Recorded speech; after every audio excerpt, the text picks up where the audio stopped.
VSK world YouTube channel నుండి అందరికీ స్వాగతం. మొదలుపెట్టే ముందు దయచేసి విఎస్కే వరల్డ్ ఛానల్కు సబ్స్క్రైబ్ చేసుకోవడం మర్చిపోకండి. చర్చనీయాంశం అడ్వర్బ్స్ అంటే క్రియా విశేషణాలు. మన దగ్గర ఉన్న మూల్యాంశంలో దీనికొక మంచి పేరు పెట్టారు. ఏంటది? మార్పు యొక్క 9 ముఖాలు అని. అంటే ద 9 ఫేసెస్ ఆఫ్ మోడిఫికేషన్. ఓ, చాలా ఆసక్తికరంగా ఉంది.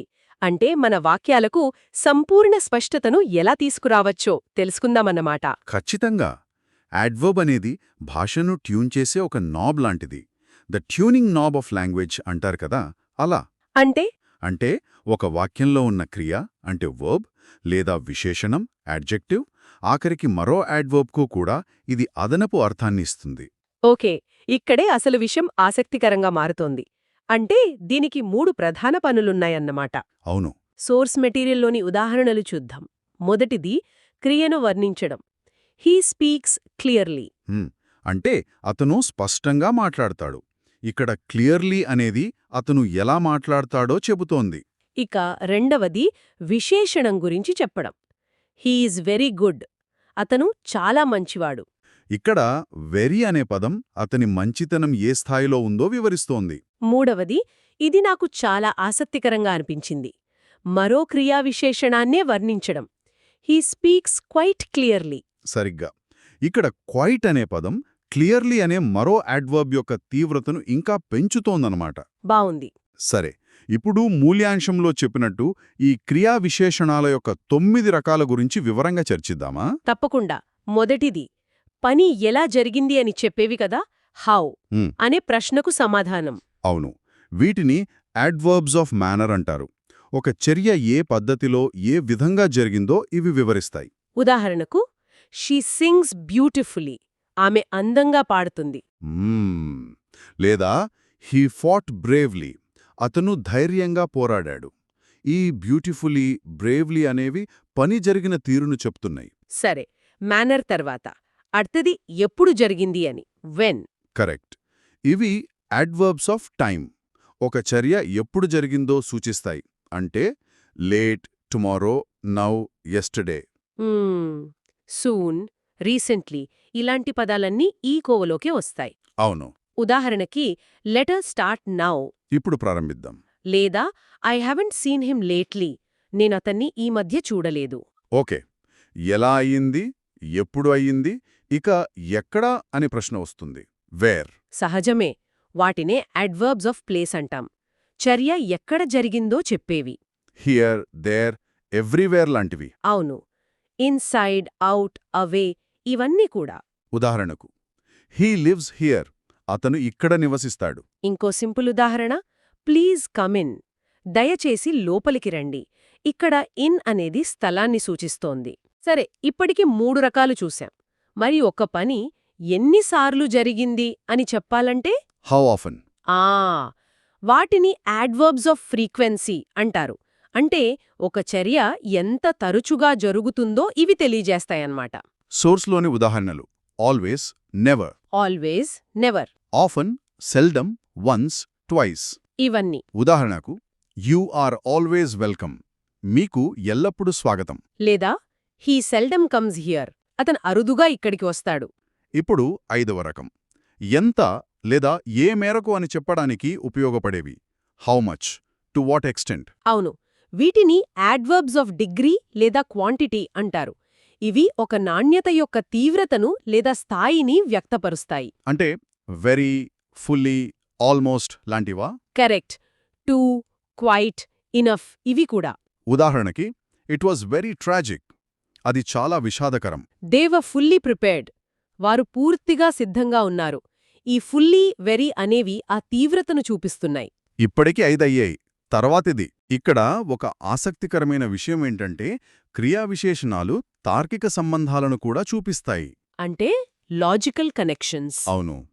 వీటిని యాడ్వర్బ్స్ ఆఫ్ రీజన్ అంటాం. ఒక చర్యకు గల కారణాన్ని వివరిస్తాయి. అంటే ఒక చర్య యొక్క తార్కిక కారణం. ఉదాహరణకి, కాన్సిక్వెంట్లీ, దేర్ఫోర్, హెన్స్ వంటి పదాలా? సరిగ్గా అవే. ఉదాహరణకి, therefore they decided to boycott the meeting. దాని అర్థం అందువల్ల వారు సమావేశాన్ని బహిష్కరించాలని నిర్ణయించుకున్నారు అని. ఇక్కడ దేర్ఫోర్ కారణాన్ని ఫలితంతో కలుపుతోంది. సరే, ఇక 7వ రకం అఫర్మేషన్ నెగేషన్. పేర్లోనే ఉంది. ఇవి ఒక విషయాన్ని అంగీకరించడానికి లేదా తిరస్కరించడానికి వాడతారనిపిస్తోంది. ఖచ్చితంగా. ఇవి ఒక స్టేట్మెంట్ని నిర్ధారించడానికి, తిరస్కరించడానికి లేదా కొన్నిసార్లు సంభావ్యతను వ్యక్తీకరించడానికి ఉపయోగపడతాయి. అంటే certainly, surely, not, probably, indeed ఇవన్నీ. He is certainly right. అతను చెప్పింది ఖచ్చితంగా నిజం. ఇది నిర్ధారణ. దానికి ఇవి ఉపయోగపడతాయి. అంటే మనకు తెలిసిన వెన్, వేర్, హౌ, వై లాంటివా? అవే. ఉదాహరణకు, when will you go to Delhi? ఢిల్లీకి ఎప్పుడు వెళ్తావు? లేదా వై డిడ్ యూ రిజైన్? ఎందుకు రాజీనామా చేశావు?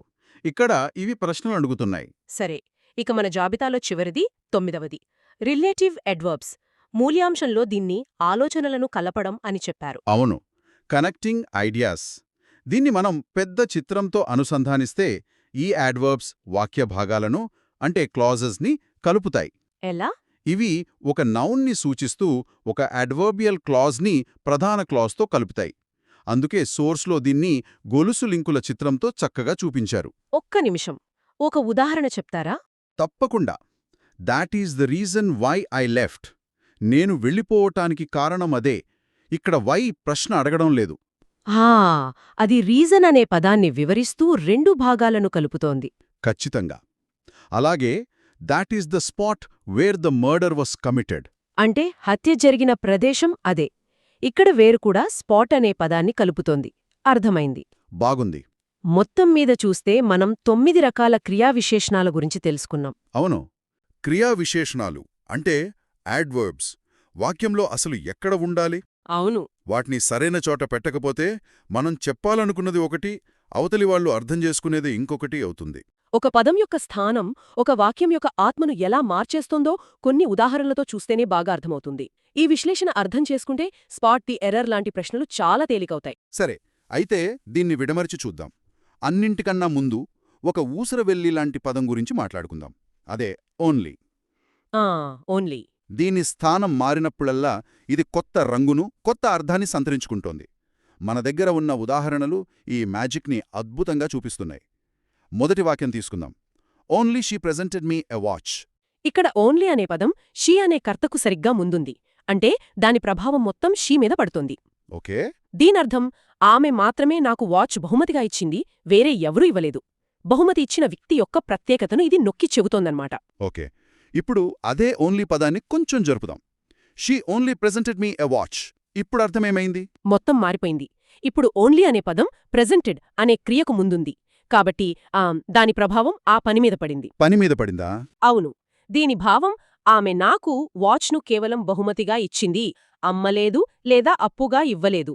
ఇక్కడ ఆ పని యొక్క స్వభావం గురించి మాట్లాడుతున్నాం, వ్యక్తి గురించి కాదు. అద్భుతం. ఇప్పుడు మూడో స్థానం చూద్దాం. She presented only me a watch. ఇప్పుడు ఓన్లీ అనే పదం మీ అనే కర్మకు ముందుంది. అంటే ఆమె వాచ్ను నాకు మాత్రమే ఇచ్చింది, వేరే ఎవ్వరికీ ఇవ్వలేదు. ఓహ్! బహుమతి అందుకున్న వ్యక్తి ఇప్పుడు ప్రత్యేకమయ్యాడు. చూడండి ఫోకస్ ఎలా షిఫ్ట్ అవుతోందో. ఇక చివరిగా నాలుగో వాక్యం. She presented me only a watch. ఇప్పుడు ఓన్లీ అనేది ఏ వాచ్ అనే వస్తువుకు ముందుంది. దీని అర్థం ఆమె నాకు వాచ్ మాత్రమే ఇచ్చింది, ఇంకేమీ ఇవ్వలేదు. ఇప్పుడు ప్రాధాన్యత వస్తువు మీదకు మారింది. వావ్! ఒక్క పదం, 4 స్థానాలు, 4 పూర్తిగా భిన్నమైన వాస్తవాలు. పోటీ పరీక్షలలో ఒక వాక్యం ఇచ్చి దాని అర్థమేమిటని అడిగినప్పుడు ఈ ఓన్లీ ఏ పదం ముందుందో గమనించకపోతే తప్పులో కాలేయడం ఖాయం. ఇది ఎగ్జామినర్స్కి ఇష్టమైన ట్రాప్స్లో ఒకటనమాట. ఖచ్చితంగా. సరే, ఓన్లీ పదం స్థానం ఎంత ముఖ్యమో అర్థమైంది. మరి కొన్ని పదాలు మాత్రం ఎప్పుడూ ఒకే స్థానంలో అంటే వాక్యానికి మొదట్లోనే ఉండటానికి ఇష్టపడతాయి కదా. వై, వేర్, హౌ, వెన్ లాంటి ప్రశ్నించే పదాల గురించి అడుగుతున్నాను. అవును, వాటిని ఇంటరాగేటివ్ యాడ్వర్బ్స్ అంటాం. ఇవి దాదాపు ఎప్పుడూ వాక్యానికి ప్రారంభంలోనే వస్తాయి. ఎందుకంటే వాటి పనే ప్రశ్నను ప్రారంభించడం. ఉదాహరణకు why have you gone there లేదా వేర్ డస్ షీ వర్క్. ఇది చాలా సూటిగా ఉండే నియమం. అయితే ఇక్కడే నాకొక సందేహం. కొన్నిసార్లు I don't know when he comes లాంటి వాక్యాలు వింటుంటాం. ఇక్కడ వెన్ మధ్యలో వచ్చింది కదా, ఇది తప్పా? చాలా మంచి ప్రశ్న అడిగారు. ఇది తప్పు కాదు. ఇక్కడే ఒక ముఖ్యమైన మినహాయింపుంది. I don't know when he comes అనేది ప్రత్యక్ష ప్రశ్న కాదు. ఓ! అది ఒక వాక్యంలో భాగం, అంటే డిపెండెంట్ క్లాజ్. అసలు వాక్యం ఐ డోంట్ నో సంథింగ్. ఆ సంథింగ్ ఏంటి అంటే వెన్ హీ కమ్స్. ఇలా పరోక్షంగా చెప్పేటప్పుడు ఈ పదాలు మధ్యలో వస్తాయి. కాని మీరు నేరుగా ప్రశ్న అడిగితే వెన్ డస్ హీ కమ్ అని మొదట్లోనే పెట్టాలి. సరిగ్గా అదే. ఈ తేడాను గుర్తించడం చాలా ముఖ్యం.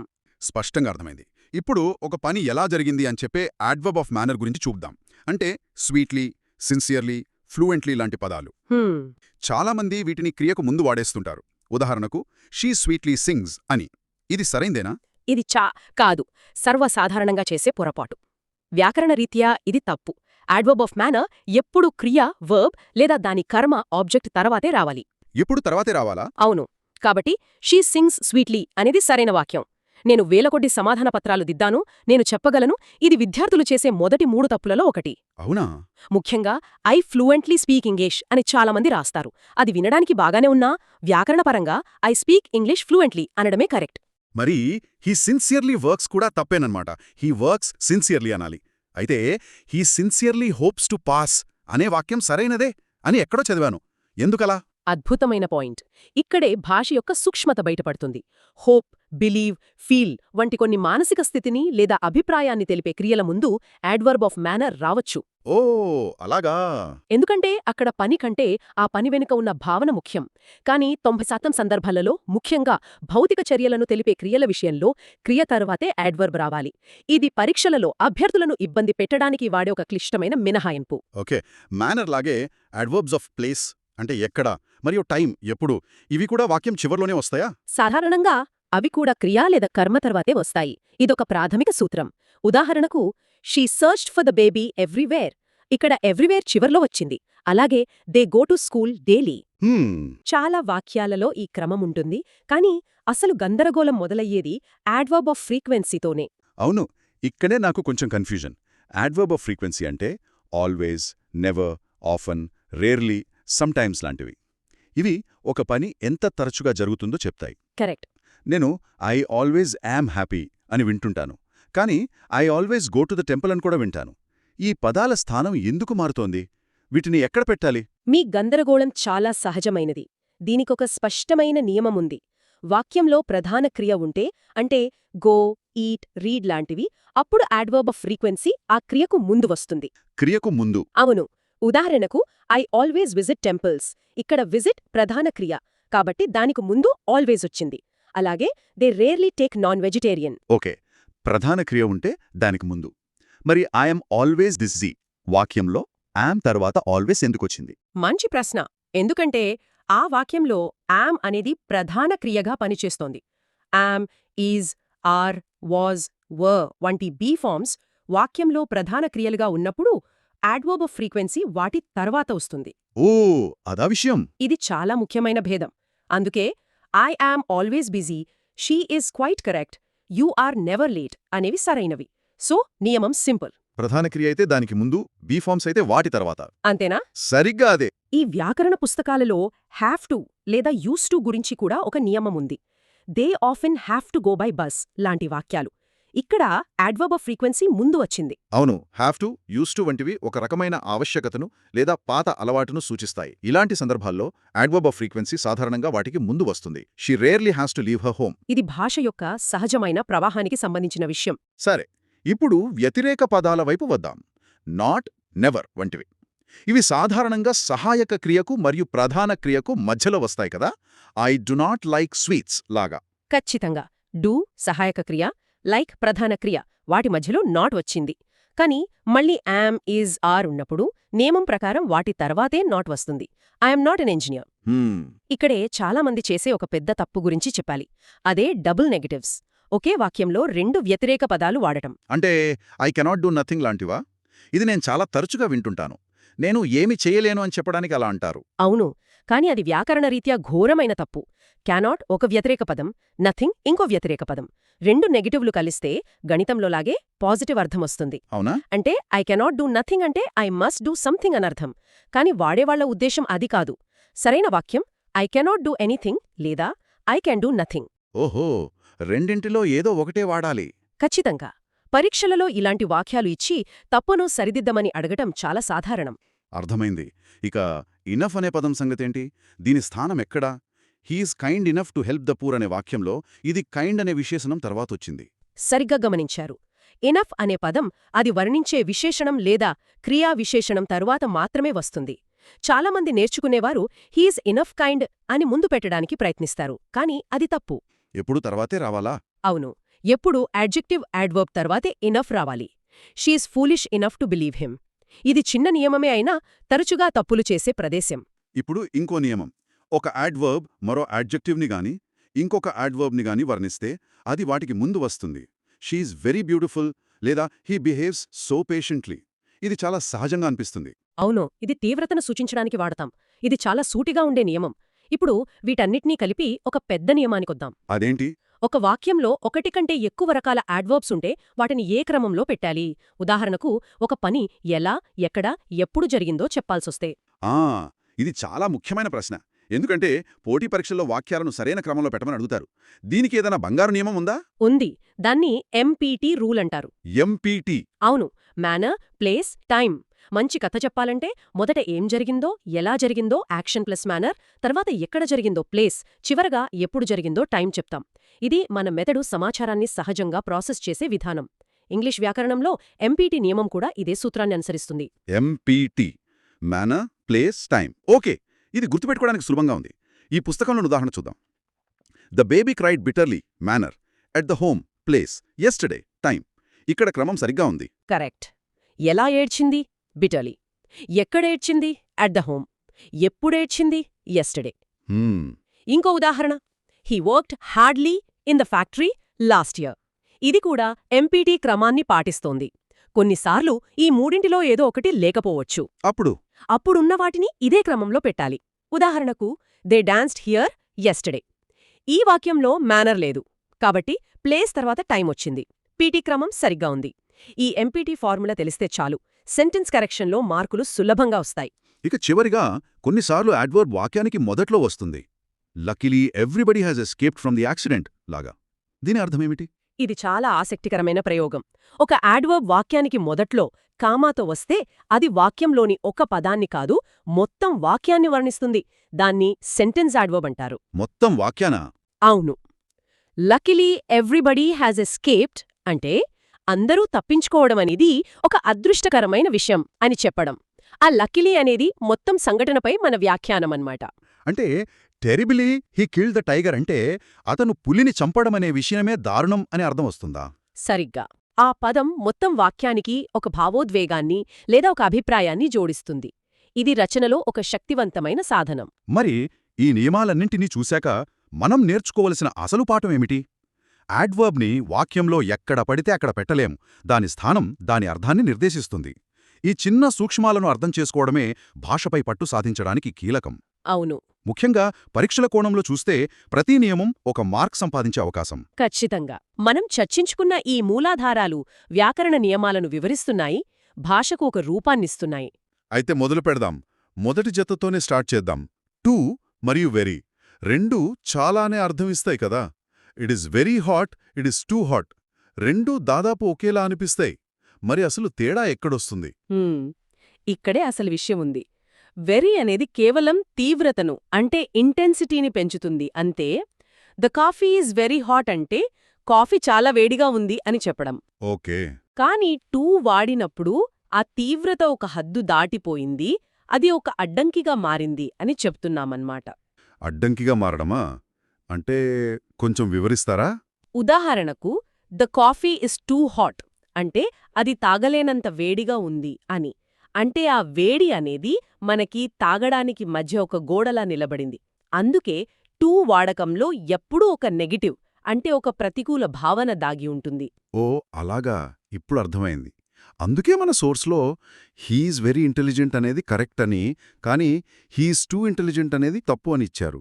తెలివిగా ఉండడం అనేది ఒక మంచి విషయం, అదొక అడ్డంకి కాదు గదా. సరిగ్గా చెప్పారు.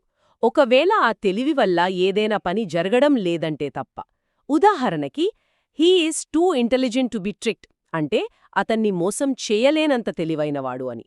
ఇక్కడ ఆ తెలివి మోసం చేయడానికి ఒక అడ్డంకి. కరెక్ట్. అంటే సాధారణంగా it is too bad, they are too poor వంటి అవాంఛనీయ విషయాలకే టూ వాడతాం అన్నమాట. అవును. ఈ మెటీరియల్లో టూ టూ అనే నిర్మాణం గురించి చాలా ఉదాహరణలున్నాయి. He is too poor to buy a TV అంటే అతను టీవీ కొనలేడు. అవును, she is too weak to walk. ఆమె నడవలేదు. ఆ టూ స్ట్రక్చర్లోనే ఒక కెనాట్ అనే అర్థం దాగి ఉంది. ఇది పరీక్షలలో ఒక క్లాసిక్ ట్రాప్ అనిపిస్తోంది. ఎందుకంటే మన సోర్స్లో he is too healthy to walk అనేది తప్పు అని రాశారు. ఖచ్చితంగా, ఎందుకంటే అది లాజికల్గా తప్పు. ఆరోగ్యంగా ఉండటం అనేది నడవటానికి అడ్డంకి కాదు కదా, దానికి సపోర్ట్ చేస్తుంది. ఈ తర్కాన్ని మనం పట్టుకోవాలి. అంటే టూ ఒక నెగటివ్ పదం, దానికి దగ్గరగా ఉండే మరో పదం ఇనఫ్. దీని గురించి కూడా మన సోర్స్లో ఉంది. అవును, టూకి ఇనఫ్కి ఉన్న తేడా చాలా ముఖ్యం. టూ అంటే అవసరానికి మించి నెగటివ్, ఇనఫ్ అంటే సరిపడినంత పాజిటివ్. నిర్మాణంలో కూడా తేడా ఉంది. అవును, టూ విశేషణానికి ముందు వస్తుంది, అంటే టూ హాట్. ఇనఫ్ విశేషణం తర్వాత వస్తుంది, హాట్ ఇనఫ్. కరెక్ట్. ఇక్కడ చిన్న ఉదాహరణలు చూస్తే ఆ తేడా చాలా స్పష్టంగా తెలుస్తుంది. The coffee is too hot for him to drink అంటే తాగలేడు. అదే the coffee is hot enough for him to drink అంటే తాగగలిగినంత వేడిగా ఉంది. ఒకటి ప్రతికూలం, మరొకటి సానుకూలం. చాలా స్పష్టంగా అర్థమైంది. సరే, ఇక అడత జత చూద్దాం. ఇది కూడా చాలామందిని కన్ఫ్యూజ్ చేస్తుంది. వెరీ మరియు మచ్. అవును, ఇది మరో ముఖ్యమైన జత. ఇక్కడ కొన్ని స్పష్టమైన నియమాలున్నాయి, అవి గుర్తుంచుకుంటే చాలు. మొదటిది క్రియల రూపాలతో ముడిపడి ఉంది. కరెక్ట్, మన నోట్స్లో రాశారు. వెరీని ప్రెజెంట్ పార్టిసిపుల్ అంటే ఐఎన్జీ ఫామ్తో వాడాలి. మచ్ నో పాస్ట్ పార్టిసిపుల్ అంటే ఈడీ ఫామ్తో వాడాలి. ఒక్క నిమిషం, అసలు ఈ పార్టిసిపుల్ అంటే ఏమిటో కొంచెం సులభంగా చెప్పడరా? తప్పకుండా. సింపుల్గా చెప్పాలంటే పార్టిసిపల్ అంటే క్రియ నుండి పుట్టిన విశేషణం. ఐఎన్జీతో ముగిసేవి ఉదాహరణకు ఇంట్రెస్టింగ్ ఒక పని యొక్క కొనసాగుతున్న స్వభావాన్ని వివరిస్తాయి. అందుకే the picture was very interesting అంటాం. మరి పాస్ట్ పార్టిసిపుల్? పాస్ట్ పార్టిసిపల్ అంటే ఈడీ ఫార్మ్ ఒక పని పూర్తయ్యాక కలిగే స్థితిని వివరిస్తుంది. ఇంట్రెస్ట్ నుండి ఇంట్రెస్టెడ్. ఐఎమ్ ఇంట్రెస్టెడ్ అంటే నేను ఆసక్తి కలిగి ఉన్నాను. ఆ స్థితిని వర్ణించడానికి మచ్ వాడతాం. He was much interested in the project. కానీ ఇక్కడే ఒక చిన్న మినహాయింపుంది. నేనిప్పుడే చూస్తున్నాను, మన సోర్సులో very is used with few past participles అనుంది. ఉదాహరణగా I'm very tired of walking అని ఇచ్చారు. టైర్డ్ కూడా పాస్ట్ పార్టిసిపుల్ కదా, మరి దాని ముందు వెరీ ఎందుకొచ్చింది? మంచి ప్రశ్న. ఇక్కడే భాష యొక్క సౌలభ్యం కనిపిస్తుంది. టయర్డ్, ప్లీజ్డ్, డిలైటెడ్ లాంటి కొన్ని పదాలు కాలక్రమేణా క్రియారూపాలుగా కాకుండా పూర్తిస్థాయి యాడ్జెక్టివ్స్గా మారిపోయాయి. ఒక వ్యక్తి యొక్క స్థితిని వర్ణించే పదాలుగా స్థిరపడిపోయాయి. అందుకే వాటి ముందు వెరీ వాడకం సహజమైపోయింది. ఓ, అంటే ఇవి మినహాయింపులన్నమాట. వీటిమీదే పరీక్షల్లో ప్రశ్నలొస్తాయి. ఖచ్చితంగా. ఇక రెండవ నియమం చాలా సూటిగా ఉంది. వెరీను పాజిటివ్ డిగ్రీ యాడ్జెక్టివ్ ముందు, మచ్ను కంపారిటివ్ డిగ్రీ యాడ్జెక్టివ్ ముందు వాడాలి. అంటే పోలిక లేనప్పుడు వెరీ, పోలిక ఉన్నప్పుడు much. She is very beautiful. సరిగ్గా. కానీ she is much more beautiful than her sister. ఇక్కడ మోర్ బ్యూటిఫుల్ అనేది కంపారిటివ్ డిగ్రీ, కాబట్టి మచ్ వాడాలి. పరీక్షలలో వెరీ, మోర్ బ్యూటిఫుల్ లాంటి తప్పులిస్తారు. ఓకే. అలాగే I like cricket very much లాంటి పాజిటివ్ వాక్యాలలో, I don't like cricket much లాంటి నెగటివ్ వాక్యాలలో ఈ తేగా కూడా ఉంది. అవును, ఈ చిన్న చిన్న తేడాలు వాక్యానికి సహజత్వాన్ని ఇస్తాయి. సరే, ఇప్పుడు చాలా సులభమనిపించే జతకు వద్దాం. నో మరియు నాట్. ఇవి చాలా ప్రాథమికమైన పదాలు, కానీ వాటి వాక్య నిర్మాణం వేరు. సింపుల్గా చెప్పాలంటే నో ఒక యాడ్జెక్టివ్. అది నామవాచకాన్ని అంటే నౌన్ని నిరాకరిస్తోంది. I have no money. మరి నాట్? నాట్ అనేది ఒక యాడ్వర్బ్. అది క్రియను అంటే వర్బ్ని నిరాకరిస్తుంది.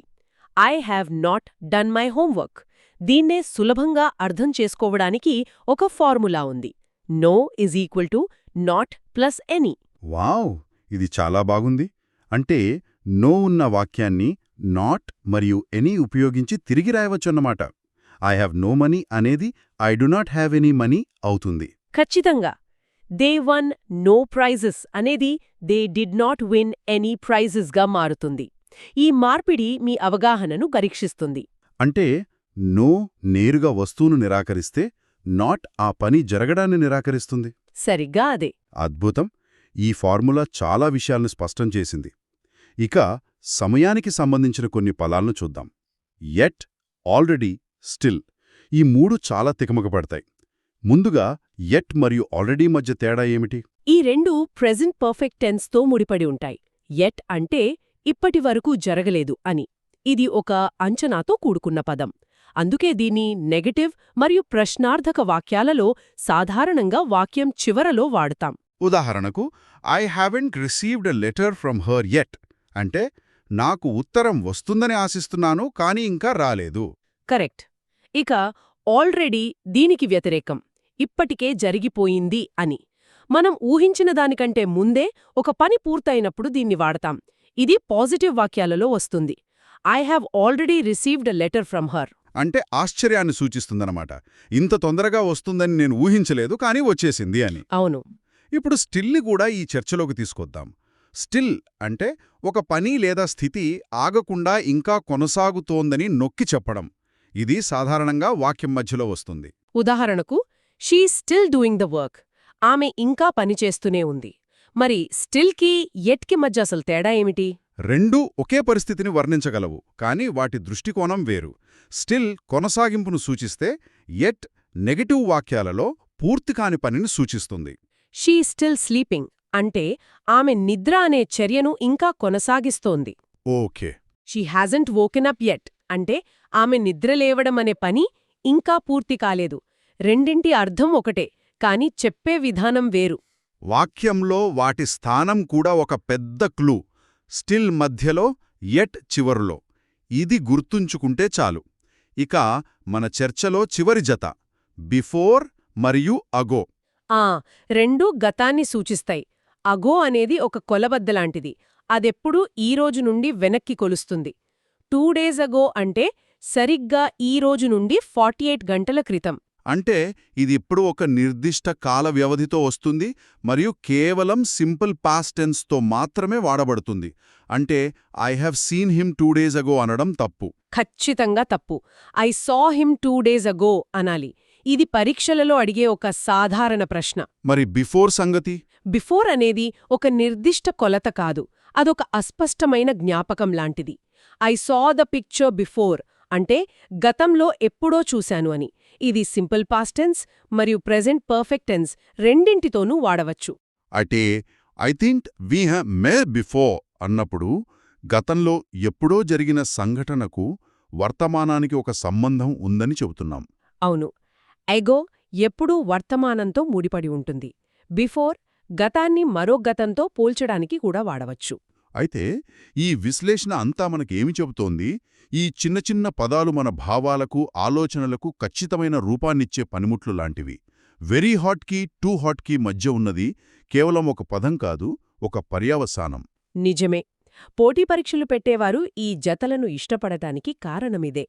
అభ్యర్థి భాషను ఎంత లోతుగా అర్థం చేసుకున్నారో ఇవి పరీక్షిస్తాయి. ఇది బట్టీపట్టిన జ్ఞానాన్ని కాదు, అవగాహనను పరీక్షించడం. ఈరోజు మనం భాషలో ఖచ్చితత్వం సాధించే దిశగా ఒక ముఖ్యమైన అడుగు వేశాం. ఈ చర్చ మనకు ఒక విషయాన్ని గుర్తుచేస్తోంది. మాస్టరీ అనేది పెద్ద పెద్ద విషయాల్లో కాదు, ఇలాంటి చిన్న చిన్న వివరాలను శ్రద్ధగా గమనించడంలోనే ఉంటుంది. ఖచ్చితంగా. ఈ అవగాహనతో ముందుకు వెళ్తే భాషపై పట్టు సాధించడం చాలా సులభమవుతుంది. ఈరోజు మనం చర్చించుకున్న ఈ జతల వలె ఆంగ్లంలో ఇంకా ఏ ఇతర పదాలు తరచుగా గందరగోళానికి గురిచేస్తాయి. ఉదాహరణకు, ఒకేలా వినిపించి లేదా ఒకేలా కనిపించి వేర్వేరు అర్థాలనిచ్చే పదాల గురించి ఆలోచించటం ద్వారా భాషపై మన పట్టును మరింతగా ఎలా పెంచుకోవచ్చో దీని గురించి ఆలోచించండి.